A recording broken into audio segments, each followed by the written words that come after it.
Welcome to our July 7th, 2020 Planning and Zoning Board meeting of the City of New Bern. You will notice that we are all wearing face masks per the gubernatorial order to do so. Nadia, can we please have a roll call? Yep. Don Bart. Here. Pat Darcy. Here. Raymond Layton. Here. Karen Beatty.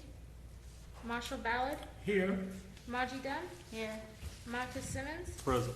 Travis Oakley. Here. We have a quorum. Thank you. The first item on new business is a development of the Craeberne Forest Phase 2-6, a proposed 27-lot planned unit development. This section of the multi-phase development is located on a combined 5.14 acres in R-10 residential district. The site is located to the west of Trent Creek Rd, north of US Highway 17, and it's located in Ward 6. Mr. Director of Planning, can we have staff review, please? Sure. Thank you, Mr. Chair. You outlined it well. The applicant is P&J of New Bern, along with Thomas Engineering, is seeking final approval for their subdivision of Craeberne Forest Phase 2, Section 6. One thing to add, the existing zoning is R10, but this is a planned unit development subdivision, asking for final approval. Average lot size is 4,248 square feet, and all of utilities will be provided by the city, and the preliminary subdivision approval was given in 2008 for this section. So there's your site right there. The subdivision final plat has provided to you in your packets.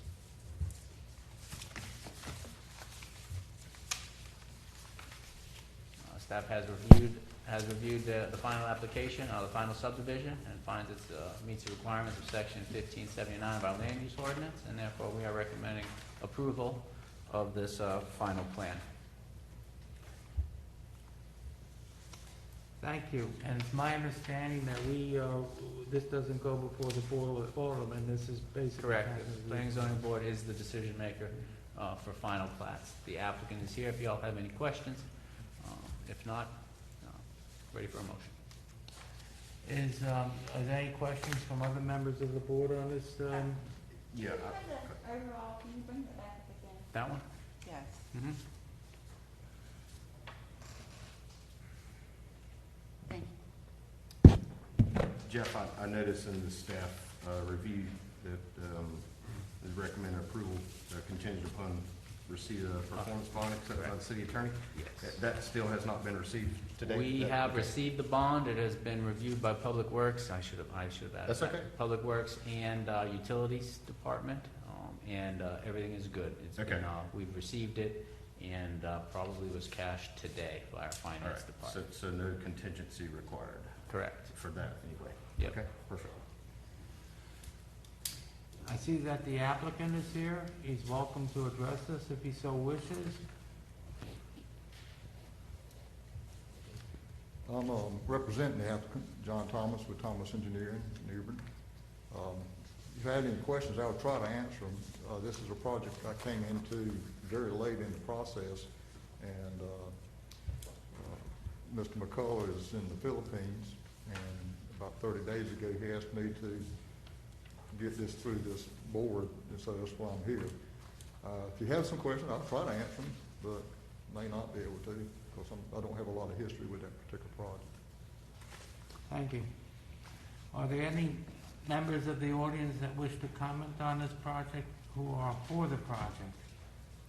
If not, are there any members of the public who wish to comment on the project who are against the development of this project? Having heard none, the chairman is ready to entertain a motion to approve item A on today's business.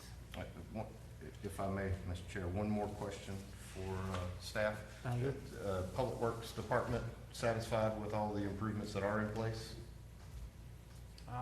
To my knowledge, Okay. yes, I would have, only because I would have heard Right. that we were having issues, and that's pretty much how that Okay. comes up. All right. As we go through final approval stage and final acceptance of our infrastructure. If there's issues, I'm usually involved because of the bonds Right, that are I mean, at that point, outstanding. you've got a performance bond, so. Correct. Okay, But All right. I haven't heard anything, that's usually a good thing. perfect, thank you. Are there any other questions? Water and sewer, when they put in a preliminary of what their forecast design is that when that is approved?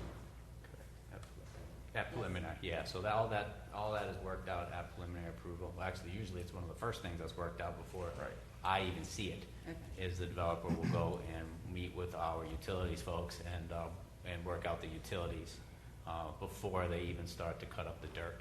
Yeah. And schools the same thing? Schools are not involved in our review, so they have their own planning, their own planners, their own forecasting, irrespective. Now, they use our data to truth test today, but they don't use our data to project. They have their own projection models based on state standards. Interesting. Are there any other questions by members of the board? Having heard none, at this point, I would like to entertain a motion for the adoption, approval of item 2.A. I make a motion to approve the final plan, Craeberne Forest Phase 2, Section 2, as presented this evening. Thank you. Second. We have a motion, and the motion seconded. All those in favor say aye. Aye. No, nay, those opposed? The motion passes unanimously. The next item of agenda is the Thomas Engineering final request for subdivision plan approval for Craeberne Forest Phase 2, Section 7, a proposed 14-lot planned unit development. This section of the multi-phase development is located on a combined 3.06 acres in R10 residential district. The site is located west of Trent Creek Road and north of Highway 17, and is also located in Ward 6. Mr. Director of Planning and Zoning, do you have the staff review of this proposal? Sure. Thank you, Mr. Chair. Yesterday, the day before, staff received a note from the applicant requesting that this item be deferred or continued to your next meeting on August the 6th. I think that's the meeting, right? August the 6th, yes, sir. So with that being said, staff has no objection to continuing this hearing until then, and we would make that recommendation to this board just to table this item until the next your next regularly scheduled meeting. We are given a suggestion to table the item to the next meeting as per the Director of Planning and Zoning. Is there any discussion before we entertain a motion to I do do have a so? question. Jeff, if the applicant requests to continue, does the 60-day time frame still remain in effect? In other words, you know what I'm saying, is if we continue it to our next meeting. 60 days, though. I thought it was 60 days, we had to act on it within 60 days, an application. I would imagine that would be an act. That's a good question. It would seem unreasonable that an item would only have one bite at an apple. So I would say that we are well within our right to continue this item. Well, I would think so. I think it It's just needs to a be on question. an agenda, I think, is the way, in that 60-day. We can't sit on it and not present Right. it to you all. Or if you make no action on it, Right. then it's automatically approved, but this Yes. is an action. Okay, super. Yeah, so, Okay, we're okay. all right. Are there any other questions from members of the board? I would like to give the opportunity for the applicant to make a statement about this if he so wishes. You know, I got a hearing issue, and with the mask on, I think I knew what you said. We are requesting the continuance of this, and if it's an issue with the 60 days, we'll withdraw it and resubmit it. Yeah, Doesn't no, matter. Yeah, I don't think it is. I Yeah. just wanted to make sure. We're just trying to dot our i's and cross our t's. no further questions from the members of this board, I would like to entertain a motion to table this and continue to our next regularly scheduled meeting. Do I have such a motion? I'll make a motion to continue the final subdivision plan approval application for Phase 2, Section 7 of Craeberne Forest until our August 2020 meeting. Second. May I have a motion? The motion is seconded. All those in favor say aye. Aye. Opposed? The motion passes unanimously. The next item on the agenda concerns the land use ordinance with respect to short-term stays. In consideration, this is a request from the City of New Bern Board of Aldermen to amend Appendix A of the Land Use of the Code of Ordinances for the City of New Bern to add a definition to Section 15.15 to include bed and breakfast tourist home, designated responsible party, short-term rental, short-term stays, partial house, and short-term rental whole house. To add use 1.31-0, quote, short-term rental partial house, and use 1.320, short-term rental whole house, and to amend the use 1.52, bed and breakfast tourist home. I would like to also thank the work of Ann Schauf as well as Raymond Layton, who performed magnificently on the committee that presented and refined the language here, and to all the help we got from people like Scott Davis and members of the planning and the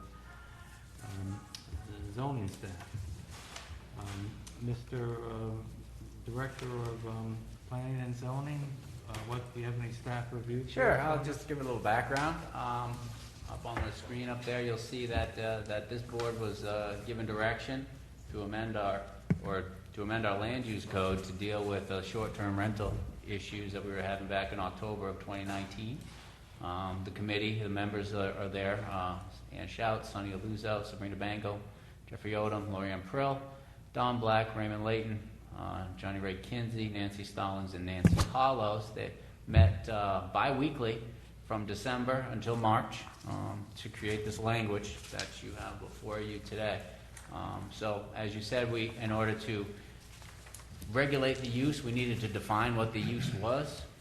So you'll see, as you read off in the beginning, that we created some definitions. For bed and breakfast tourist home, we amended the one that was already there.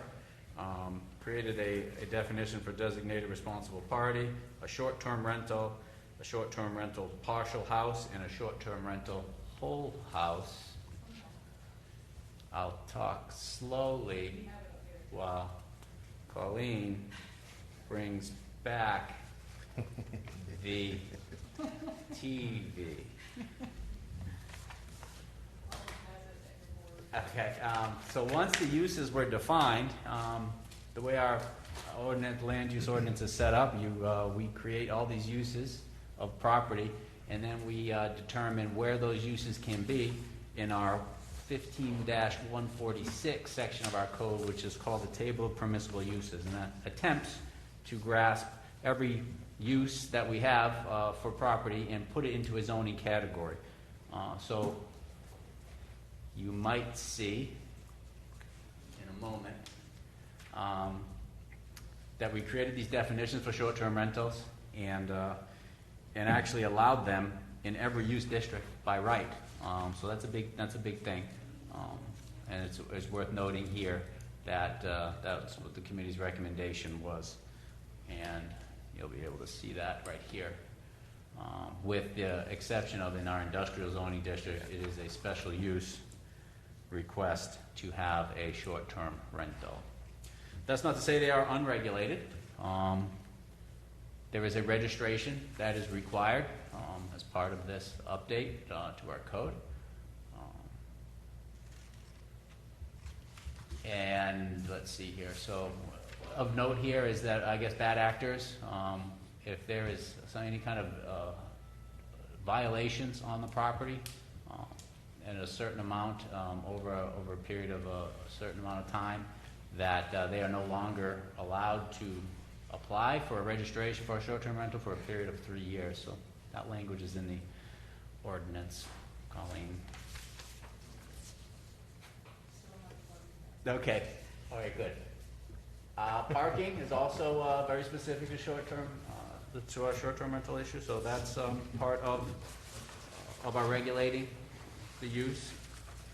So for a partial house, there's 2 spaces for the owner, plus 1 off-street space per room rented, and you cannot stack those parking lots in a partial house, so that means everybody that's renting a room, they need to have clear ingress and egress from the property. They can't, no one can park behind them, so it has to be a clear parking spot for the room rented. Whole house, it's really just straight up what we have now.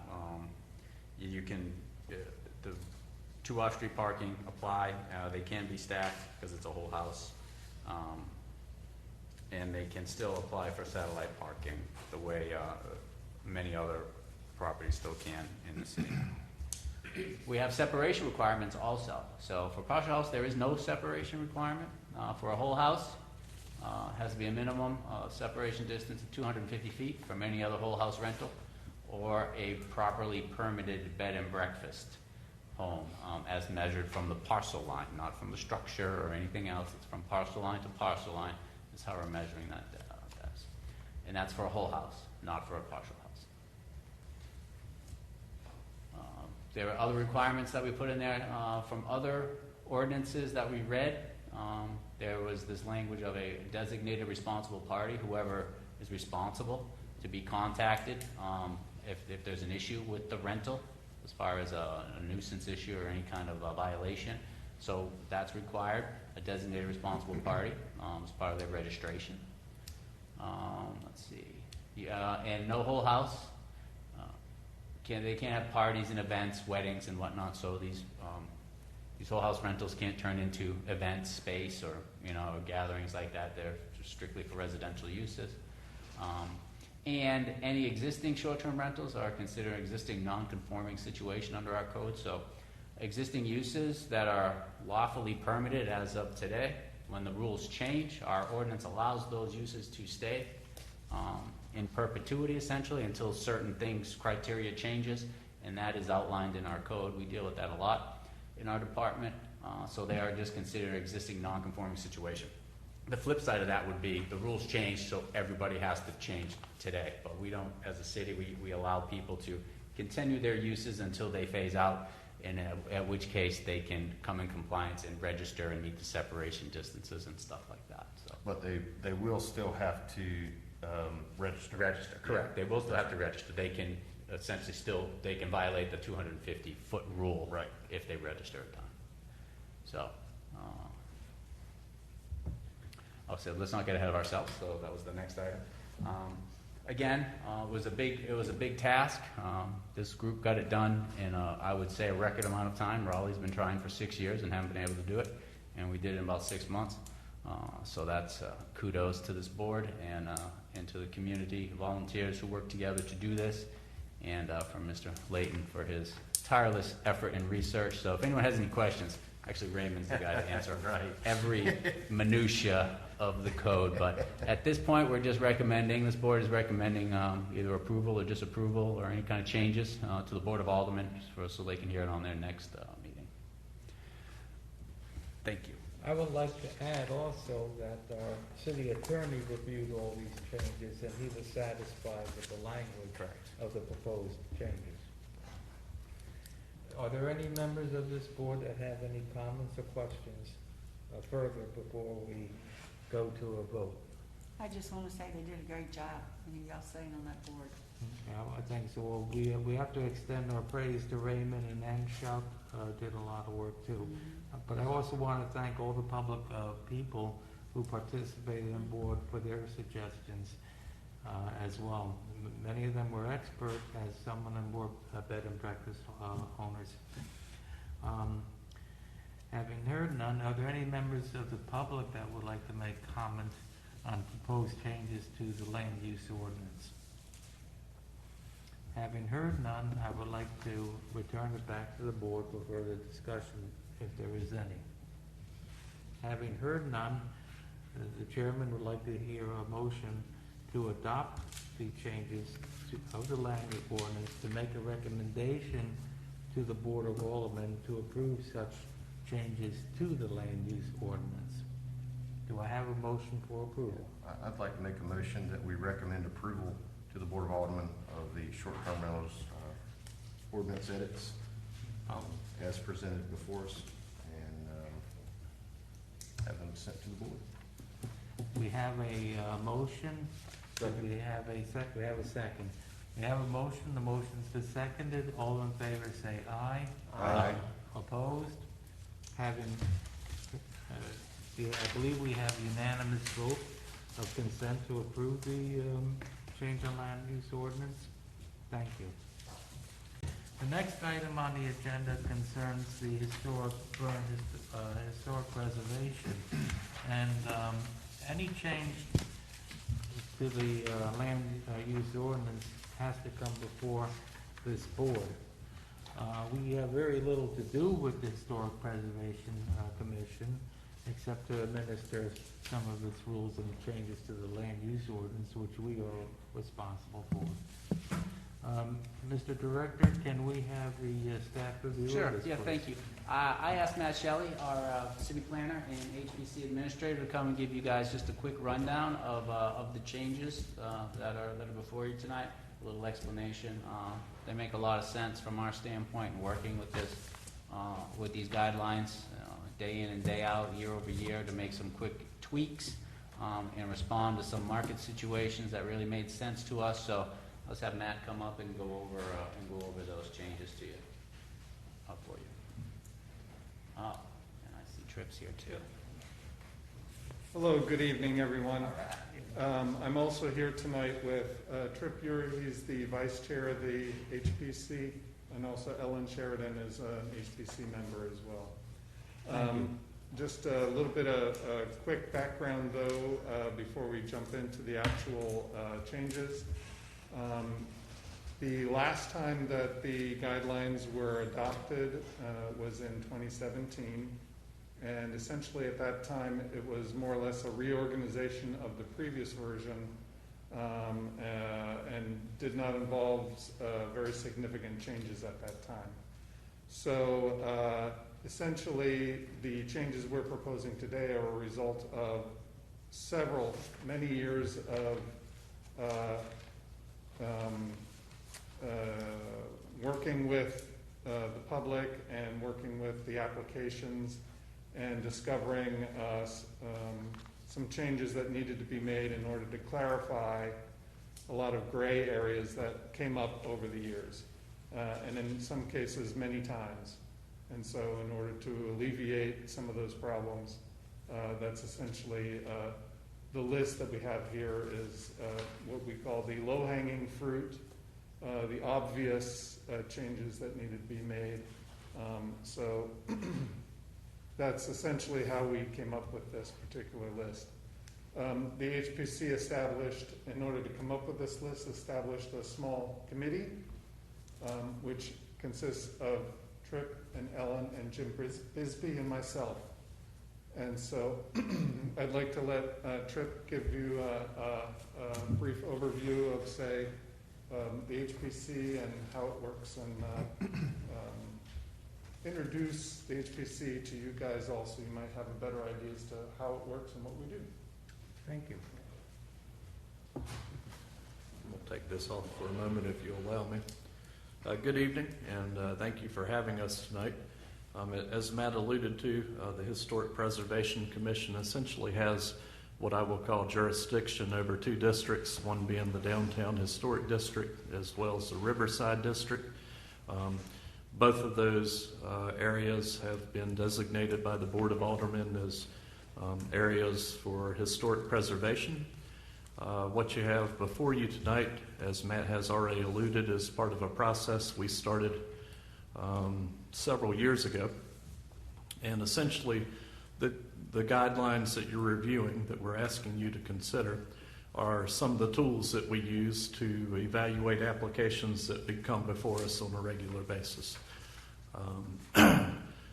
All of our work is limited to what can be seen from the exterior of the property.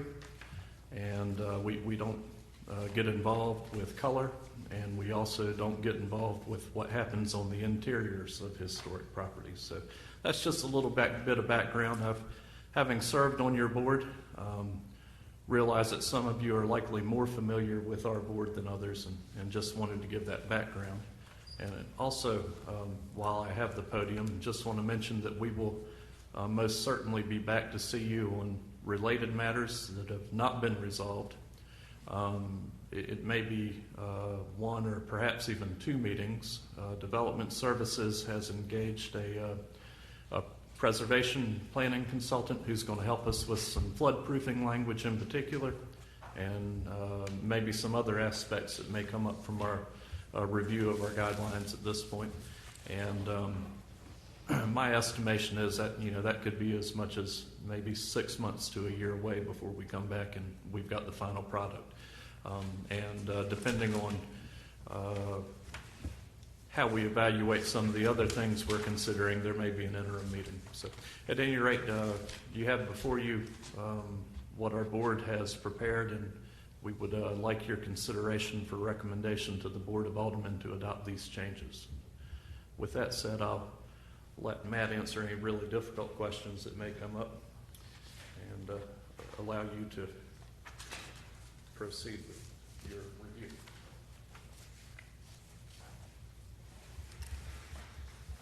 Okay, I suppose one of the ways to start is to basically ask if any of you have any specific questions right off the bat, or if you wanted me to explain any of the items out of the list that maybe seemed unclear.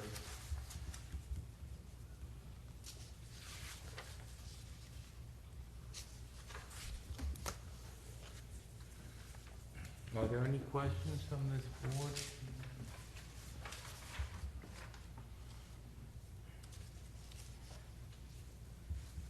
Oh, we have no questions, sir. Is there anybody else from your committee who would like to, from the board, who would like to address the Planning and Zoning Board? Having heard none, and we have the Development Services, and the Development Services proposes, suggests that we should adopt such changes in the language. Well, absolutely. A lot of work put into this by Tripp and Matt and other members on the group. And again, it's house cleaning and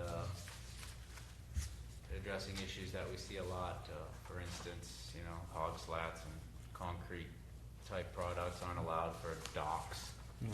Which doesn't make a lot of sense in certain parts of New Bern. For instance, the docks just get wiped out every time we have a hurricane. So, just making some common sense kind of changes to adapt with the times. Has this language been reviewed by the city attorney? I'm not sure if he has formally reviewed that. Matt, has he been involved? He has received it and has prepared the resolution for the aldermen. Okay. So, And he was involved with the language of the proposed changes then? Correct. Are there any other questions from members of this board? Having heard none, the chair would like to entertain a motion in favor of approving this suggestion. And I would like to remind us that any changes made have to be done by the Board of Aldermen. Do we have a motion to accept these changes and approve them as so written? Well, I'd like to make a motion that we recommend approval of the changes to the HPC guidelines as presented to us. We have a motion. Is it seconded? Second. We have a motion and it's seconded. All in favor say aye. Aye. Opposed? The motion passes unanimously. Thank you. And thank you for your work. The next item on the agenda is for members of the board. Comments and any suggestions? I would just like to take this opportunity to thank Raymond for all the service that he's done to the board, and particularly on this supposed the changes that we just adopted tonight to the land use ordinance concerning the short-term stays. Thank you, John. My pleasure. I also would like to thank all the help that he has given me over the years as well as a member of this board. And I know while his term is going over, I'm sure hope that New Bern can have your services somehow in the future. I'm sure you will perform magnificently, no matter what you do for the city. Thank you. My pleasure. Having all the business being conducted, is there any more comments? If no, I'd like to entertain a motion to adjourn. So moved. Second. We have a motion to adjourn, and having been seconded, all in favor say aye. Aye. Aye. Opposed? The meeting's closed. Thank you. Thank you.